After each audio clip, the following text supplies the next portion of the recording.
yüksəliş müsabiqəsinin qalibləri arasında kitab səhifələrindən ilham alan xanımlar da var. Onlardan biri Ləman Cəlilova ilə tanış olacağıq.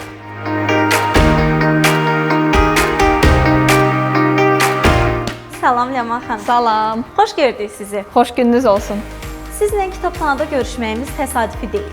Bilirəm ki, siz kitab oxumağı sevirsiniz. Həqiqətən də sevirəm. Elə onda söhbətimizə kitabdan başlayaq. Başlayaq. Elə söhbət kitablardan düşmüşkən, oxuduğunuz hansı kitab sizə daha çox ilham verib? Ümumilikdə götürsək, janr olaraq ən çox detektiv və qeyri-bədii ədəbiyyatı sevirəm. Hər ikisində fərqli səbəblərə görə. Detektivləri ona görə ki, mən həmin kitabları oxuyan zaman sanki müəlliflə birlikdə eyni yolu keçmiş oluram. Həmin kitablarda iştirak edən insanlarla, oradakı olan personajlarla birlikdə ipucları yığıram, bir qərara gəlməyə çalışıram, ehtimalları irəli sürürəm və bu bir növ insanın məntiqi təfəkküründə inkişaf etdirir.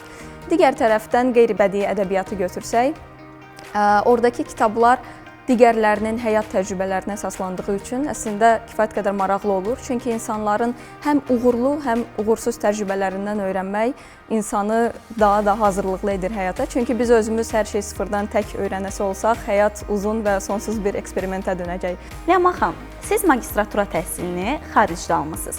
Xaricdə aldığınız bilik, təcrübə sizə yüksəliş müsabiqəsində nə kimi üstünlüklər qazandırdı? Məncə əsas məsələ xaricə gedib xaricdə olmaq deyil, əsas yəni hansı universitetə getməkdir. Ona görə universitet seçəndə elə seçmişdim ki, mənim qrup yoldaşlarım, gələcək orada çalışacağım həmkarlar məndən bir qat daha üstün ola bilsinlər ki, mən onlardan da öyrənim, onlardan da ilhamlanım və biz birlikdə, yəni bu günə qədər mənim özümə gördüyüm bu limitlər dairəsini birlikdə genişləndirə bilək.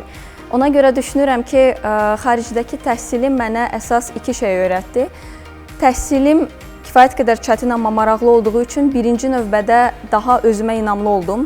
Yəni bugün düşünə bilərdim ki, mən bu şeyi bacarmıram, amma ora gedib o limitlərimi aşdım və bu məni daha özünə inamlı etdi. Və ikinci tərəfdən də daha təvazökar etdi. Çünki ətrafına baxırsan, kifayət qədər ağıllı, dürüst, çalışqan insanlar görürsən və əslində bu adamı kifayət qədər təvazökarlaşdırır. Ona görə özünə inam və təvazökarlıq. Müsabiqə bir neçə mərhələdən ibarətdir. Siz bu mərhələlərin hansında daha çox həyəcan hiss etdiniz? Ümumilikdə ilk dəfə qatıldığım üçün mənə daha çox elə yarımfinal və final mərhələləri həyəcan yaşatdı. Onun da əsas səbəbi odur ki, ilk dəfə idi ki, biz insanlarla qarşılaşırdıq. Çünki bundan öncəki mərhələlər verbal təhlil, analitik təhlil, abstrakt düşüncə, ümumi biliklər və s. onlar hamısı kompüter qarşısında cavab verilirdi həmin suallara və biz çox individual şəkildə yanaşırdıq ona. Və artıq yarımfinala gəldikdə təsəvvür edin ki, 8 nəfərlik bir komandada çalışırıq, birlikdə ərsəyə bir şeyləri gətirməyə çalışırıq.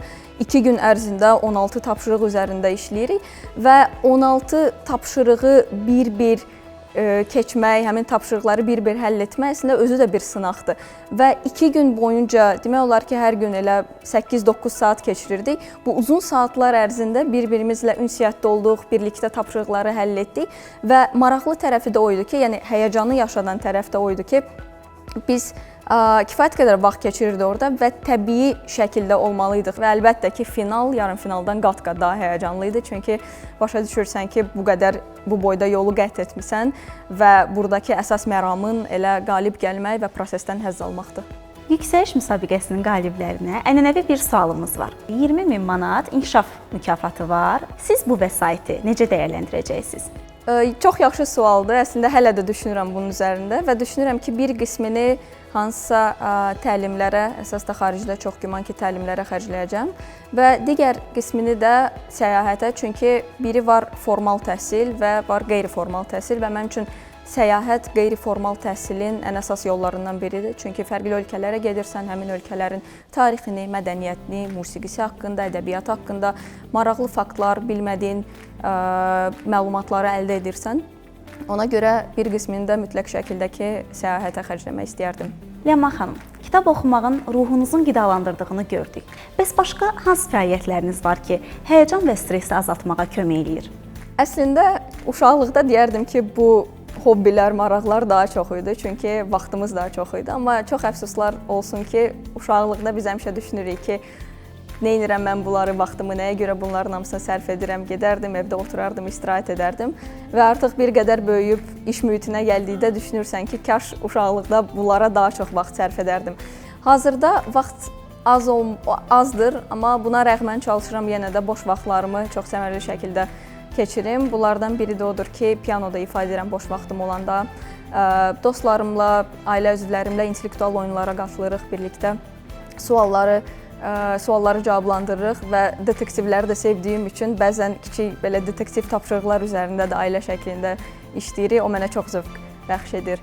Əlavə olaraq bəzən vaxt olanda rəsm çəkirəm. O da yəni bir qədər insan sakitçilikdə oturur, heç kimlə ünsiyyətdə olmur, özü çox fokuslanmış bir şəkildə biraz yaradıcı fəaliyyətlə də məşğul olur. Əlavə olaraq idmanla məşğul olmağı çox sevirəm. Çünki bəli, zəka kifayət qədər vacibdir, amma insanın deyək vücudunun da möhkəm olması eyni şəkildə vacibdir. Ona görə idmanı da çalışıram ki, bu sıx, amma yenə də maraqlı qrafika sığışdıra bilim.